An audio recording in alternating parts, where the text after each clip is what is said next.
अस्सलामुअलैकुम, आप देख रहे हैं लाहौरी जलवा। आपके साथ मौजूद है आपका खिदमतगुजार फ़ाहद हसन जी। तो नाज़रीन, इस वक्त हम मौजूद है लाहौर के अंदर। लाहौर में ये प्रेस क्लब के बाहर धरना है। उस्ताद हमारे साथ मौजूद है, काशिफ, इनसे बात करते हैं। अस्सलाम वालेकुम जी। वालेकुम सलाम। सर क्या हाल है, ठीक है आप? जी अल्लाह का शुक्र है। अच्छा काशिफ साहब, आप बताइएगा ये जो सा धरना हो रहा है इसका मौक़िफ़ क्या है, क्या मकसद है ये धरना करने का? अच्छा सर, ये बेसिकली इशू ये है कि हम पंजाब में 2014 में हमें अपॉइंटमेंट किया गया, हमें कॉन्ट्रैक्ट पे भर्ती किया गया। इन्होंने 5 साल का कॉन्ट्रैक्ट था हमारा, और हम बाकायदा NTS का टेस्ट देकर और इंटरव्यू देकर फिर भर्ती हुए हैं। बाकायदा मेरिट की बुनियाद पे भर्ती किया गया। 5 साल गुजरने के बाद हमें ये कहा जा रहा है, बल्कि 7 साल हो गए हैं, अब 2014 से लेकर अब 2021 आ गया। 7 साल गुजरने के बाद ये कहा जा रहा है कि आप दोबारा पंजाब पब्लिक सर्विस कमीशन का जो है ना वो इंटरव्यू पास करके आएँ, फिर आपको हम मुस्तकिल करेंगे। वैसे हमने मुस्तकिल नहीं करना। मुझे बताएं ये कहाँ का इंसाफ है कि एक ही नौकरी के लिए आप पहले भी टेस्ट दें और इंटरव्यू दें, और दोबारा फिर आप उसी नौकरी को आप परमानेंट करने के लिए दोबारा फिर टेस्ट दें, इंटरव्यू दें। जो लोग 7 साल से काम कर रहे हैं उनकी 7 साल की सर्विस किधर गई? हमारा जो बुनियादी मुतालबा ये है कि जो असातिज़ा पहले ऑलरेडी टेस्ट पास करके आए हैं उनसे दोबारा टेस्ट लेने की तारीख़ नहीं है। ये सिर्फ एक बार टेस्ट नहीं पास इन्होंने किया, बल्कि हमारे ऐसे टीचर भी मौजूद हैं जिन्होंने 2-3 बार टेस्ट पास किए हैं, और 2-3 टेस्ट पास करने के बाद दोबारा से उनसे दोबारा एक और अदारे के ज़रिए उनको टेस्ट लेना ये मुनासिब नहीं है। ये पाकिस्तान की तारीख़ में ऐसा नहीं हुआ, हमारी एजुकेशन की तारीख़ में ऐसा नहीं हुआ।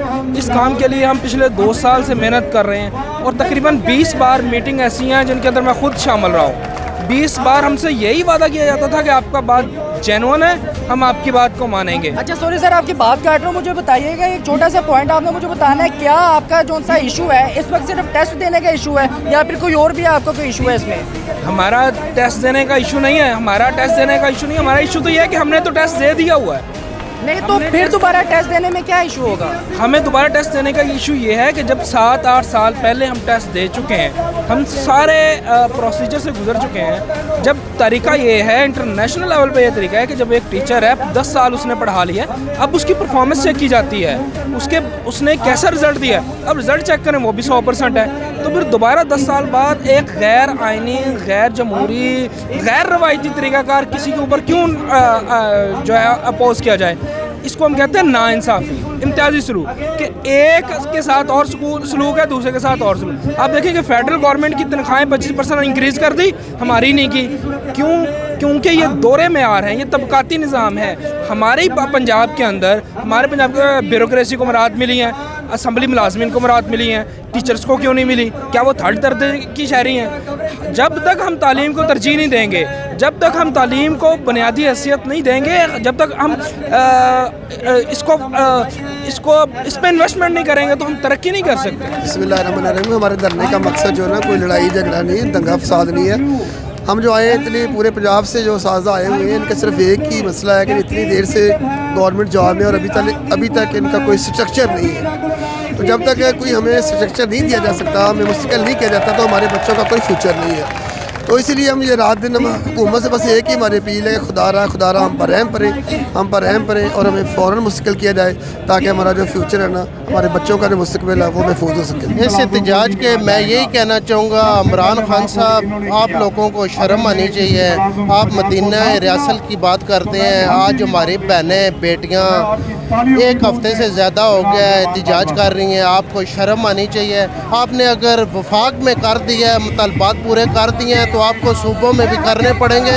ये पूरे पाकिस्तान के सरकारी मुलाजमीन के 20% का नोटिफिकेशन हम ले के छोड़ेंगे इंशाल्लाह। 24 तारीख को जैसा पंजाब में पूरे पाकिस्तान से सरकारी मुलाजमीन आ रहे हैं, हम लोग वफाक से भी एक काफ़िले की सूरत में 24 तारीख को इधर लाहौर में पहुंचेंगे। इधर दमादम बस कलंदर होगा, आपको नोटिफिकेशन देना पड़ेगा। हम जी इस्लामाबाद फेडरल सेक्रेटेरिएट के मुलाजमीन हैं। हम अपने भाइयों के साथ इज़हार यकजहती के लिए यहाँ पर आए हैं। हमने 10 और 11 तारीख फरवरी को जो एहतजाज किया था, ये लोग शाना बशाना हमारे साथ इस्लामाबाद में मौजूद थे। अब फेडरल गवर्नमेंट ने जो नोटिफिकेशन किया उसमें सूबों को वाज़ेह डायरेक्शन दिए कि इनके भी मुतालबात जो हैं, जब से 18वीं तरमीम आई है तो सूबे खुद मुख्तार हैं।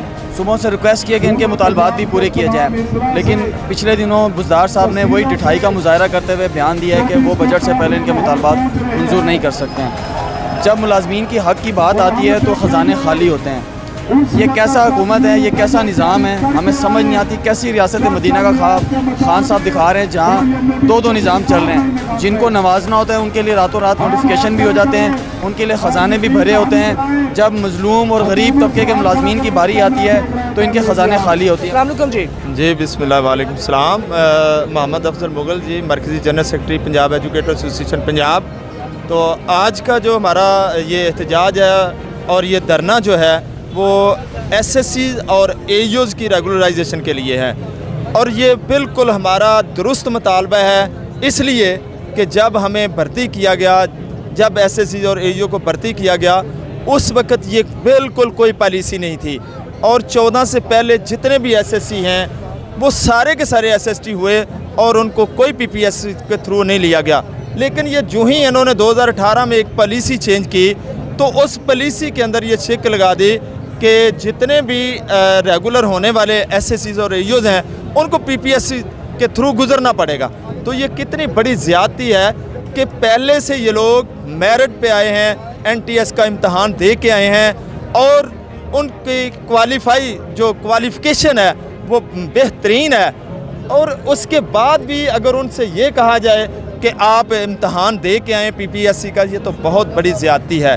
تو ہم چاہتے ہیں کہ سی ایم صاحب ان کو اسی کے مطابق ریگولر کریں۔ ہاں، اس سے بعد آنے والے، اس پالیسی کے بعد آنے والوں کو یہ جو شک ہے اس پہ لاگو ہونی چاہیے، اس سے پہلے نہیں۔ اپنے حق کے لیے یہ 19 اکتوبر کو بھی آئے تھے، پھر یہ بنی گالہ میں بھی بہت بڑا ایک جو ہے وہ احتجاج اور دھرنا دیا گیا تھا، جو پوری ورلڈ نے دیکھا تھا، جو پورے میڈیا نے اس کو ہائی لائٹ بھی کیا۔ تو ہم کہتے ہیں کہ یہ مطالبہ ہے، جائز مطالبہ ہے۔ اب تو ان کا کنٹریکٹ بھی جو ہے وہ بھی ختم ہو رہا ہے اور ان کی تنخواہیں تک بند ہو چکی ہیں، تو ان لوگوں کے چولہے ٹھنڈے پڑ جائیں گے گھروں میں تو کون ان کا پرسانہ حال ہوگا؟ تو اس لیے یہ سڑکوں پہ نکلے ہوئے ہیں، ورنہ استاد کا کام جو ہے وہ پڑھانا ہے، وہ اداروں کے اندر پڑھانا چاہتے ہیں، لیکن یہ سڑکوں پہ لانا چاہتے ہیں۔ اچھا جناب، مجھے بتائیے کہ اگر گورنمنٹ آپ کا مطالبہ نہیں مانتی تو آپ کا کیا اگلا رد عمل ہوگا؟ تو اگر یہ مطالبہ نہیں مانا جاتا تو یہ انشاءاللہ دھرنا جاری رہے گا، اس وقت تک دھرنا جاری رہے گا جب تک یہ ہمارا نوٹیفیکیشن ریگولرائزیشن کا نہیں کر دیتے۔